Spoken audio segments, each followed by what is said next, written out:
Hello there, my name's Phil Williams and I would like to welcome you to Audio Angling, the podcast site of fishingfilmsandfacts.co.uk.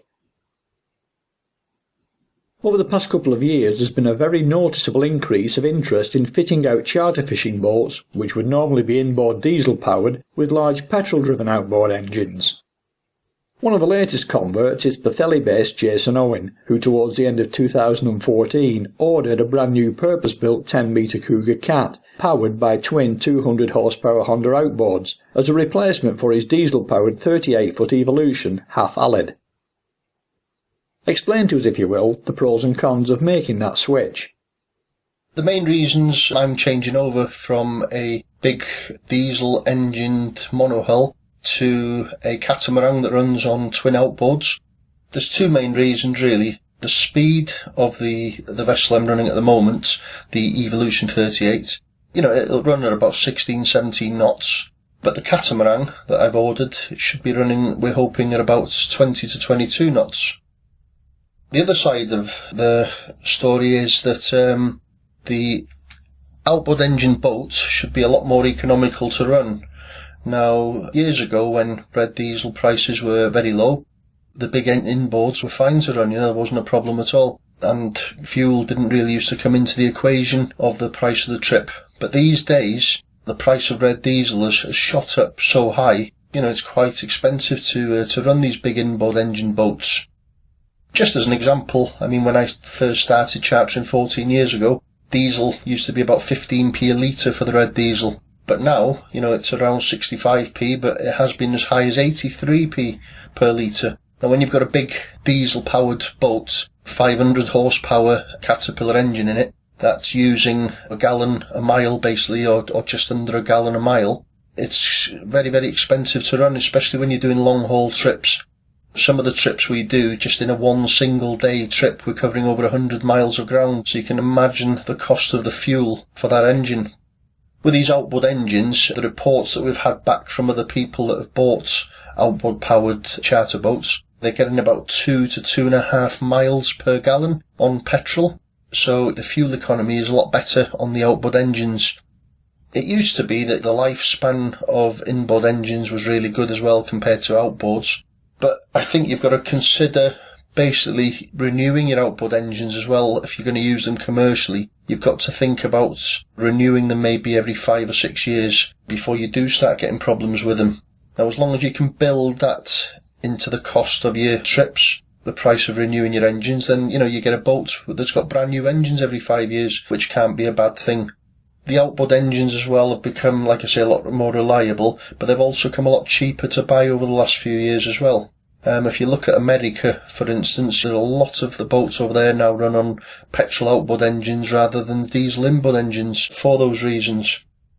The other good point as well is having a boat built from brand new is that you can save on the build cost dramatically by having outboard engines. You haven't got things like stern tubes to worry about, rudders, hatches, breathers. There's all sorts of stuff that's involved in the building the boats, extra things to consider when you're building a boat that's run on a diesel engine as compared to having outboard engines. And also, you've got things that can save you time and money, like maintenance, and if there's a problem with the engines with outboards, they're easy enough to bolt on, bolt off without too much fuss, whereas with a big inboard you've got to hire a crane. It's an awkward process. You've got lots of things to disconnect and stuff when you're taking the engine out, so having an outboard on that side of things is really good as well. The other side to look at is, if you do go along and you end up getting a rope or a lobster pot around your prop, with an outboard engine you can easily tilt the outboard up, cut it free and get on with the rest of the day. I've had ropes around me props in the past, and even having a rope cutter on your shaft on an inboard driven boat is not always the answer. It doesn't always cut the rope clear. A couple of times I've had to actually get in the water and dive under the boat and cut myself free type of thing. So that's going to hopefully not be an issue with outboards. So yeah, overall I think having outboard engines should be a good move. Taking all of those points on board, what was it that finally persuaded you then? I think, Phil, the final thing that persuaded me was the economy and the speed of having outboard engines on the back of the boat. I mean, it opens up the range that I can actually run my trips in quite dramatically. If we go out on wrecking trips, for instance, now, if I'm doing an extra 5 knots, we could easily reach wrecks that haven't been in our range before, so you can open up your fishing grounds a bit more. I have been doing a few trips over to Ireland as well, fishing the wrecks on the way across and fishing them on the way back. So again, we could go and explore different wrecks that maybe we haven't fished before. But it also opens up the possibility of doing different things during the day because you've got a lot more fishing time because you've reduced the amount of travel time that you're doing. There's things on the Irish side like reefs and sandbanks and stuff, we could possibly do a couple of hours exploring those on future trips. So that's going to be quite a positive thing as well, So yeah, like I say, I'm really looking forward to this new Cougar Cat. And like I say, getting it built from new, the beauty is you can get it designed and built to your own spec. Audacious Marine that build these Cougar Cats, I mean, they've been absolutely fantastic with me. There's nothing is too much trouble for them. We've designed it, like I say, some things very differently to how they'd normally do stuff, and nothing's been any sort of bother for them, so it's been a pleasurable experience, if you like, dealing with them from day one. And like I say, I end up with a boat that's going to fulfill my needs as a charter skipper. I mean, the design of it is going to be great. We've got a forward wheelhouse with a toilet that comes in from the back of the deck. The block is actually built inside the sort of wheelhouse area. It's going to have seating outside. It's going to have a long bench seat, which is going to be under a shelter. We're going to have a big roof overhang. And underneath the roof overhang, there's going to be a big bench seat, which should seat at least 10 people comfortably. Both sides face outwards, so, people can take in the views and stuff on a nice day. And it's going to have pull-down spray canopies as well, so should there be a bit of bad weather, choppy seas with spray coming over, or it's raining, we can pull down some tarpaulins and keep everyone nice and dry. And like I say, we'll gain masses of space on the deck as well with this new boat compared to the old boat. So again, the possibility of taking bigger groups, accommodating for clubs and groups of 12 people maybe instead of 10 will come into it. And also, it'll help keep the cost of the trips down because of the saving on the fuel, yeah? We were talking earlier in the year, we were going to seriously have to look at the prices and put our prices up next year dramatically because of the increase in fuel costs. But like I say, if we go over to this new boat, then hopefully that shouldn't be an issue really. We'll be able to keep our prices competitive, and it'll be nice to have a brand new boat with seating for everybody. At the moment we're struggling to get sort of 3 or 4 people in the wheelhouse to sit down comfortably on journeys out to the wrecks and back again. But on this new boat, that won't be an issue. Everyone can sit down in comfort and, like I say, get a bit of shelter from the elements as well. So that should be good. Obviously, you're not the first to make this switch, and presumably you won't be the last. So what sort of positive feedback have you had from those who've already done it? People that have got these boats that have switched over that I've talked to, I've not heard a negative comment yet, Phil. What we're hearing is good reports, of performance, of speed and economy on these new boats driven by outboards compared to the old inboards, ease of servicing. And again, everyone's always talking about the safety factor. If you get a rope around your prop, it's dead easy to just tilt your engine up and cut it off. So yeah, I mean, like I say, I'm really looking forward to it. It should be really good. Talking to everyone else that have made the switch, everyone seems to be happy and it's a good thing. Having placed the order, now for you it's a done deal. So tell us about the boat and some of the new projects that you feel it will allow you to explore. Like I say, it's a catamaran, so it's going to be a lot more stable on the water than the monohull. Should be a lot less rocking.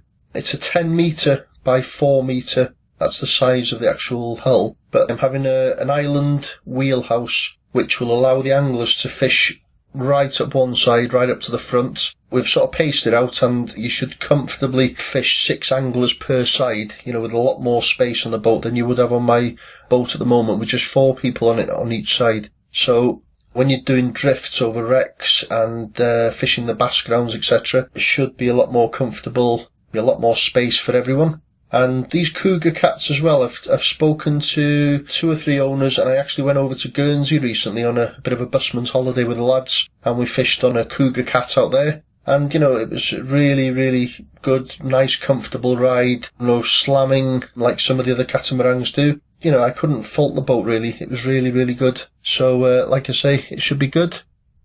They're starting to build the boats next week, which is around about the 22nd or 23rd or something of October, and it should be ready by the end of March, so it'll be ready for next season's trips. So, like I say, that'll be something to really look forward to. Yeah, it's quite exciting, sort of talking and sort of sorting things out with the boat builder. Like I say, Paul at Audacious Marine has been fantastic. Nothing's been too much bother. It's just been a really sort of easy process, really, the planning of it and stuff up to now. So, yeah, hopefully that'll carry on and we'll end up with a good boat at the end of it. When we go reef fishing, we'll be fishing off the St Patrick's Causeway for the bream and the taupe.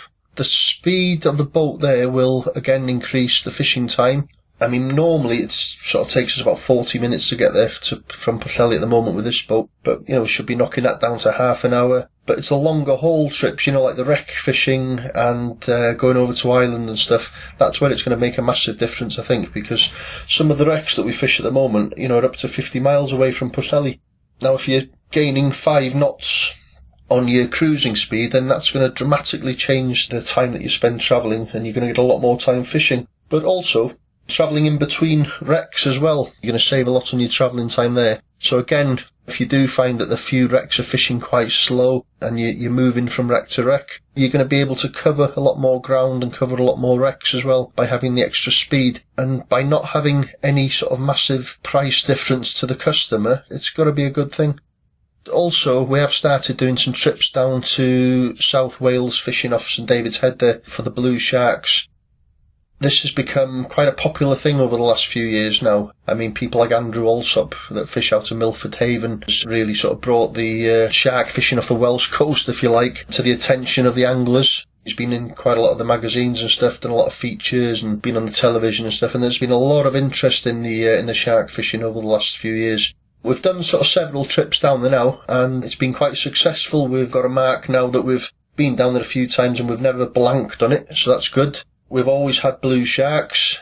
We're yet to sort of hit any porbeagles, but it's only early stages at the moment. We've only just started off. We're doing a bit more exploring, and hopefully we'll hit a few porgies this next year, because, you know, next year now I've got a few more trips planned down there. Like I said, it has taken off, and there's a lot more interest in the shark fishing.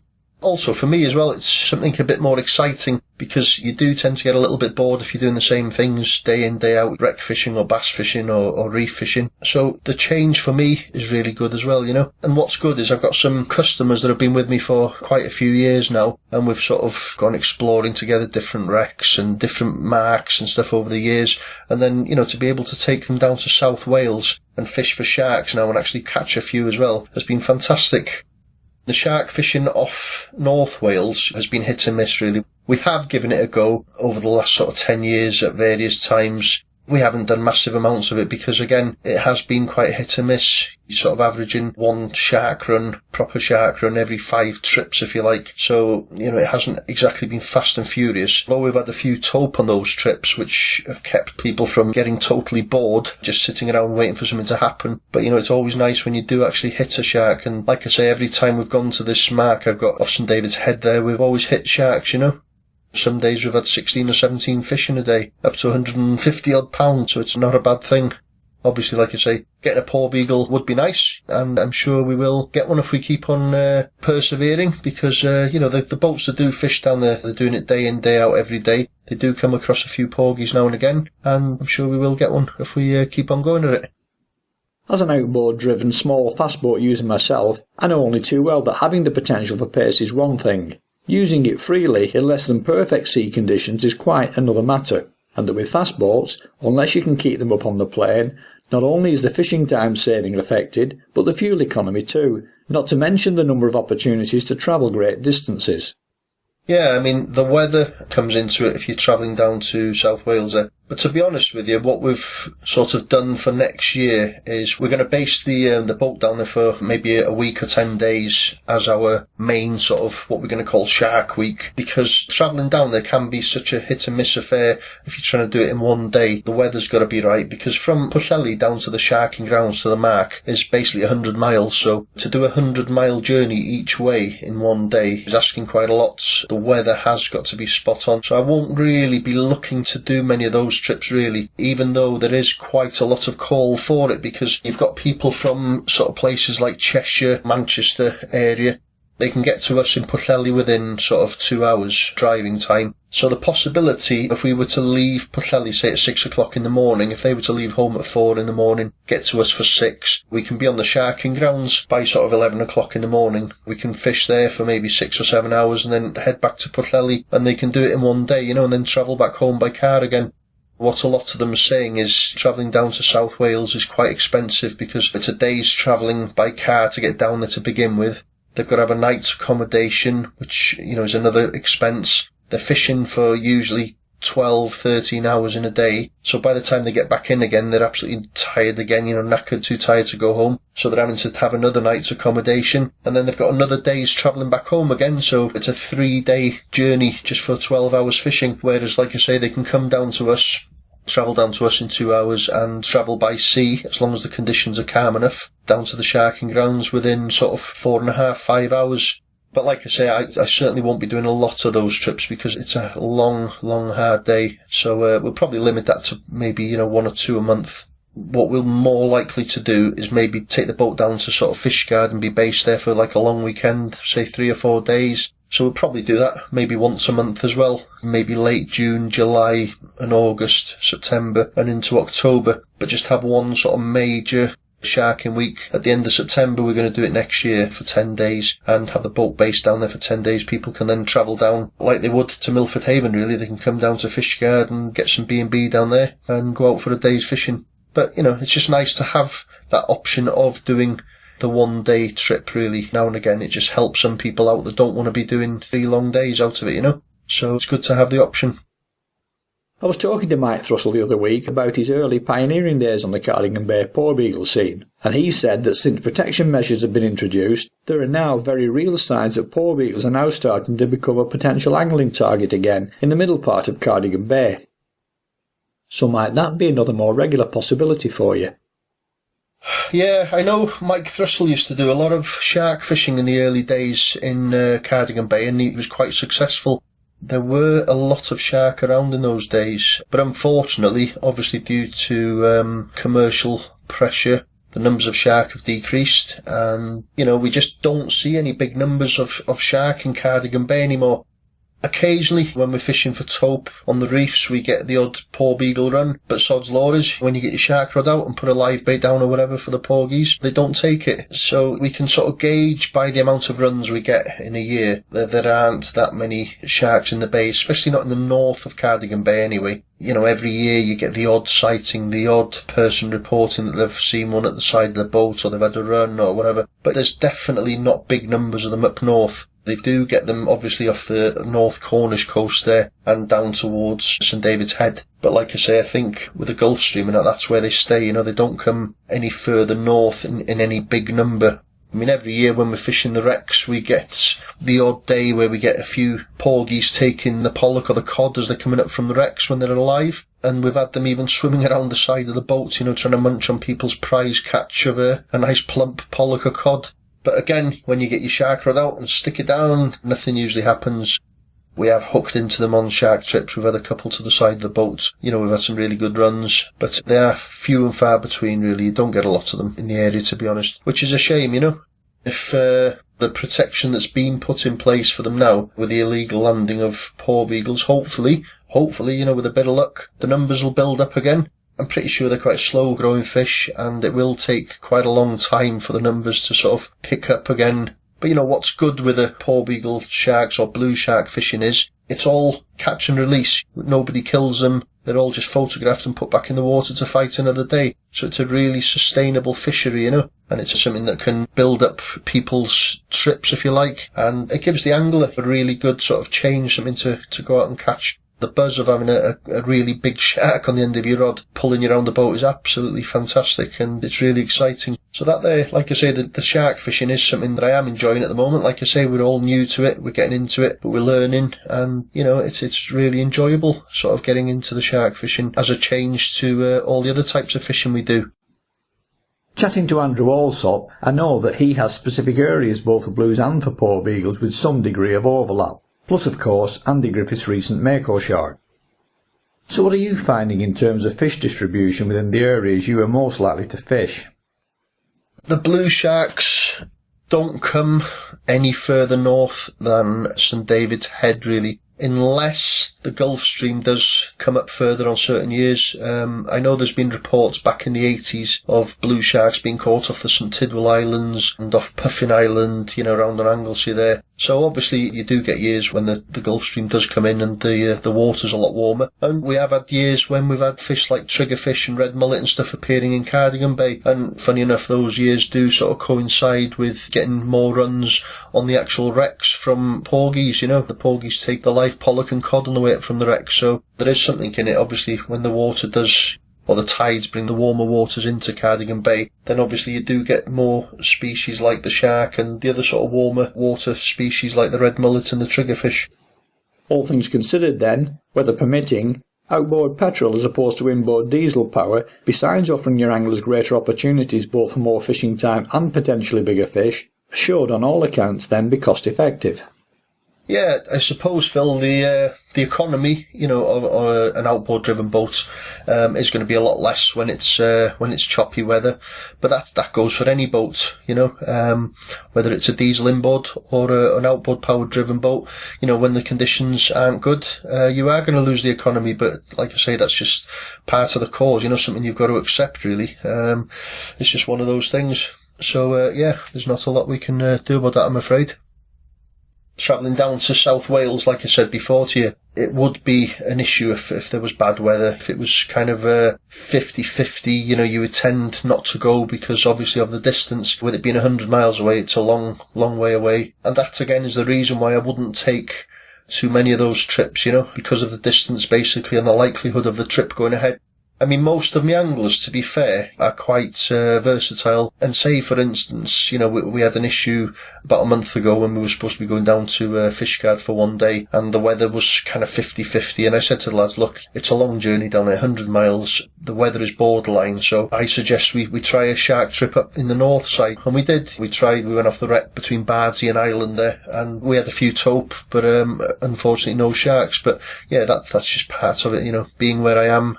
Unfortunately, there's nothing much I can do about that, really. So that's that. But even if you get the weather, why will anglers want to spend so much time travelling by sea when they can jump into the car, drive down to Milford Haven and climb aboard with somebody like Andrew Alsop? I don't know, the reason I suppose the anglers would rather sort of come out with me than travel down to Milford Haven. Like I explained to you before, it's quite a long journey to go down there, and the reason they'd want to come to Fishguard and go out with me rather than go out with Andrew Alsop, I suppose, Andrew Alsop as well, you've got to remember, is a very, very busy skipper. He does this day in, day out, which I to be honest, I don't know how he does it. It's such a tiring day when you do these shark trips because you're hauling these big lumps over the side every day and wrestling with them and stuff, trying to get the hooks out. It is really tiring, and I sort of take my hat off to the guys that do it every day. It is hard work. The reason that the anglers probably want to come with me, they're my customers to start with, and a lot of them, I consider them more as friends now, because I suppose over the years, we've built up a good relationship, and there's something about exploring things together as well, where they've been with me for years fishing up our end. We've done some wreck fishing and we've developed the skills, if you like, for wreck fishing over the years, and the equipment we use has all been developed and everything's got better and better. And we've sort of, you kind of grow together with your customers, don't you? You're sort of exploring these new things, and it's nice to be going down sort of with each other and exploring these venues and coming back, having caught some shark, what we actually went out to catch in the first place.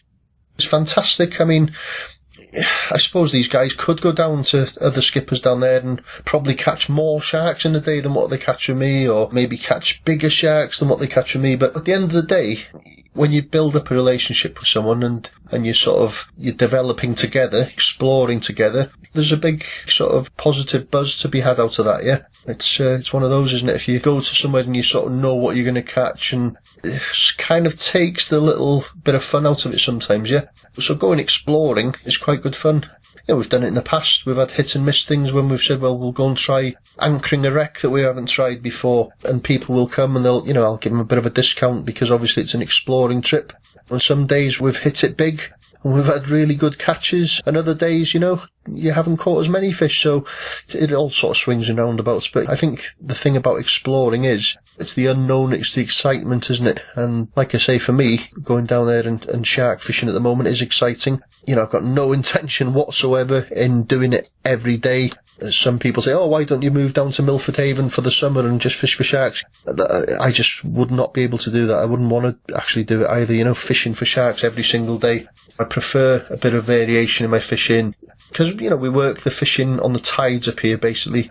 On bigger tides, we're fishing the reefs for the taupe and the bream and the bass, and then on the smaller tides, we're going out onto the wreck. So it's a nice little variation of fishing, and it gets your brain working as well if you're sort of chopping and changing and doing different trips. Like I said to you, we've been going over to Ireland for the last few years as well, fishing the wrecks over there, and we're always exploring new wrecks when we go over, because there's so many different directions you can go in across to Ireland. You're always coming across different wrecks, and you find a wreck, sometimes it's holding a few ling, nice big ling, and you think, that was worth doing. Or you come across another wreck that's got a few cod on it, or bigger pollock, or coalies, and you never know what you're going to find. So, like I say, it's all good. Yep, as you say, variety is the spice of life, and that most certainly goes for the fishing too. Whether or not the switch from inboard to outboard power will actually open up new doors due to the distances involved in the vagaries of the West Coast weather remains to be seen, but I for one will be looking to give it a go, particularly the single day option out from Pwllheli. So best of luck then with the venture, and thanks for sharing your thoughts on the topic with us here.